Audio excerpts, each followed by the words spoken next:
Good morning, everybody. I hope you're all well and having a nice, lovely, sunny, what are we, Wednesday, Tuesday. Lost, lost the day there for a second. Um, I wanted to speak to you all today about, what am I speaking to you today about? I'm speaking to you today about content writing, about writing engaging content on your social media platforms, because everyone that I've been talking to is really feeling quite frustrated and despondent with this. They're writing lots of content in their group or on their Facebook page, and it doesn't seem to be resonating with anyone, and no one is actually commenting or, even putting a like or a heart or anything like that. And I know how frustrating it would be. So the first thing I just want to tell you is please, please, please don't feel despondent, because the reality of the situation is a lot of people are not actually online immediately.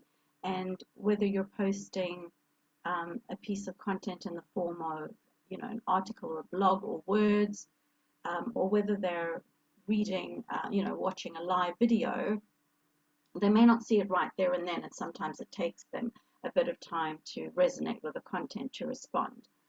But it definitely helps to have a couple of um, tricks in mind to help you with the engagement.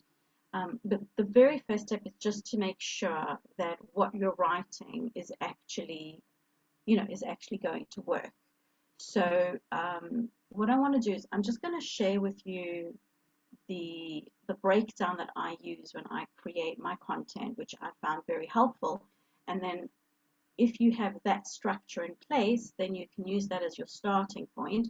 And then afterwards, I'll share with you also some tips to help with increasing that engagement. So I'm just going to quickly share my screen so that you can see what I'm referring to. So um, what I've got here is something which I call the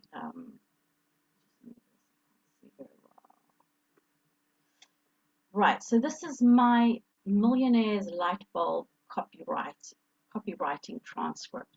And if you have this breakdown in your content, what you're actually doing is your posts that you're creating, um, they will resonate with the people that you're writing to or that you're speaking with. What I mean by that is what you want to do is create content that it's going to make the person feel like they're the ones actually saying it. They're the ones that are feeling these pain points, and they're going to want to know more. So you always start off with having a hook. Why are people going to want to read what you're writing about? So for me, when I've done my market research, I found that people are saying the same thing. They're saying to me, I don't know how to get my ideal client to engage with me. I don't know why they're not interested in the content that I'm writing about. So that is a topic that is worthwhile for me to share with you, because you're going to resonate with it. So if you know, for example, that your clients are struggling with anxiety, or they're struggling with imposter syndrome, or they're struggling with finding their ideal client, then that would be your topic. So your first sentence in your content should be some form of a hook. And I love using questions, because that to me is the best way. Like, are you struggling with? Are you feeling this? Have you experienced something? And that makes them kind of like not in agreement. Then you'll have your what I call the light bulb battery. This is where um, they're going to find out a little bit about what it is that they can learn from reading the rest of your post. So the first sentence will be your hook to say, you know, are you struggling to write engaging content? Well, what I want to do is teach you what I've been using that's worked for me. Um, this this, 3-step process has been very successful for me to get engagement. So then they're thinking, oh, I'm going to learn about how I can use something beneficial for myself. Then you're talking about the work. what is the pain or the struggle. So we're talking about, for example, um, it's not engaging. People are not connecting with me. So I'm not managing to get them on a sales call. I'm not managing to really find out more about their business and really see if there's a way that I can connect with them. So it's about breaking it down in your post that they are feeling a connection as they're going through your piece of content. And then you need to actually have the string, which is the desire. What is their actual end goal? Why is this so important to them? Why is it that they're feeling like an imposter, or they're feeling like things are not working?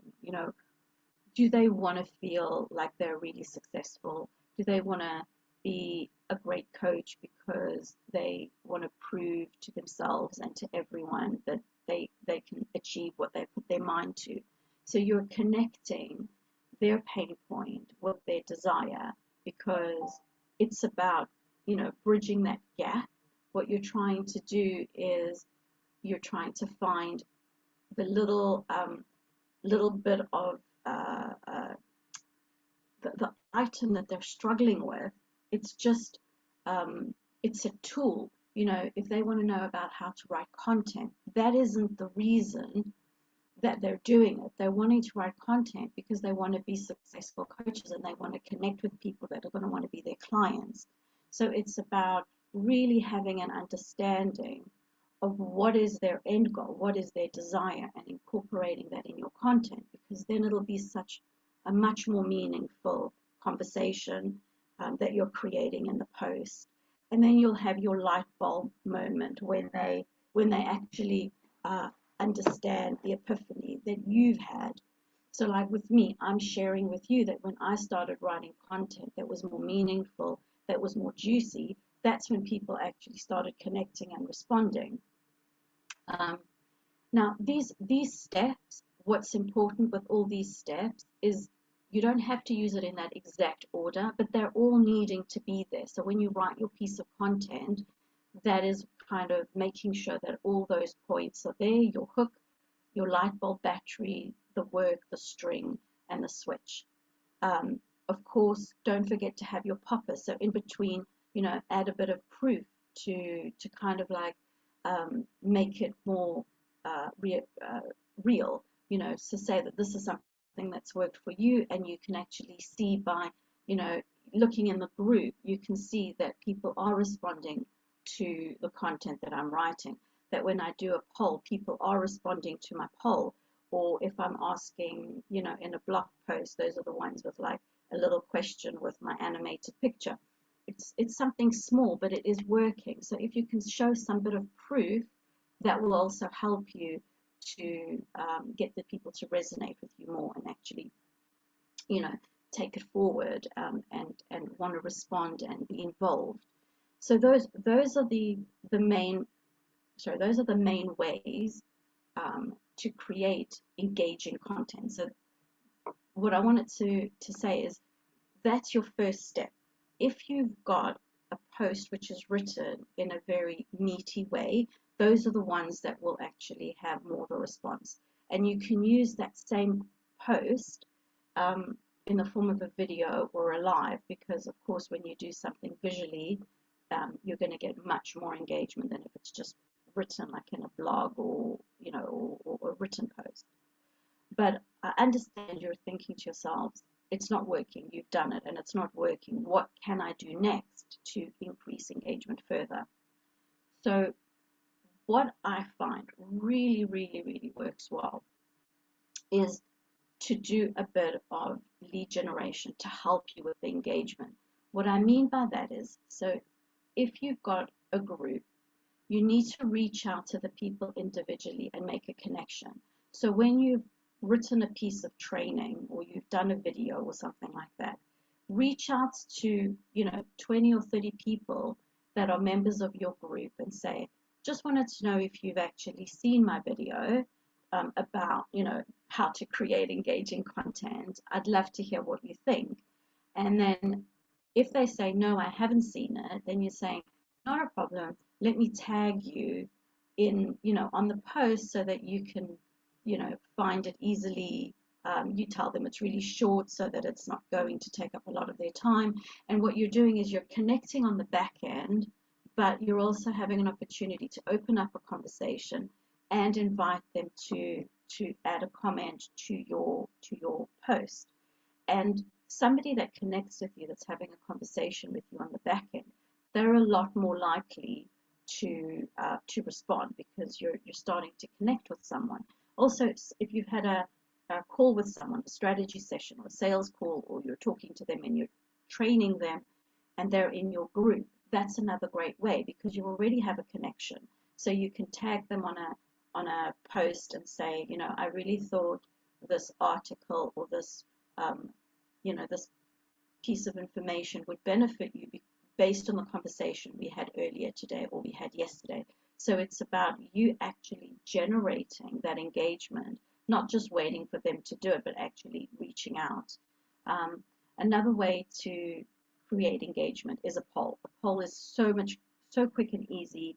And then again, reach out to them in the back end and say, please, could you just spare 1 minute of your time? I'd really like to know your thoughts. I don't want to start working on this course unless there's actually interest, and then share the link with them. And then that would, help you with getting the engagement on your poll. Controversial questions, doing just a blog post with a little animated picture of yourself that could be, do you agree? Is this true or false? What do you do? It's just a very short question that they can comment on. Keeping it clear and simple helps people to actually get that engagement and get them to, respond. But I've really found it's all about the connection. So if you have a connection with the people, if you've gone out of your way to actually get to know who is there, they're a lot more likely to connect with you, because they're interested, they've spoken to you, they've had an hour conversation with you, you've helped them with something, and then they're going to want to actually engage with what you're writing. So yeah, those are my suggestions for getting that really great engagement. And just remember, please don't expect it to happen straight away. Even if they don't do it there and then, they are watching, they are interested, they are, they're busy, and when they have a moment, they will look at it. And if you've tagged them, I promise you, even if they don't comment, they have had a look, because it's shown up as a notification for them. So they will actually drop in and have a look and see what you've written, even if they don't comment there straight away. So it doesn't have to always be right there on your page to know that you are being successful with your content. You can ask them in the back end if you're not 100% sure, if you want that reaffirmation for yourself that it's working. You can just reach out in a direct message. So those are kind of the things that I've thought of. I'm just going to check if anybody's actually on my live today. I know that I kind of shared it quite last minute yesterday. Oh, Beatrice, thank you so much for liking. I think somebody else liked as well, but I can't see the other name. But if you have any questions, please do ask. And what I'd love to do is share with you my Millionaires transcript of what you should write and what you should use in your content, in your post, to make sure that it's juicy. So if you want that, please just put in the comment Millionaires transcript, and I'll make sure to get in touch to get that over to you.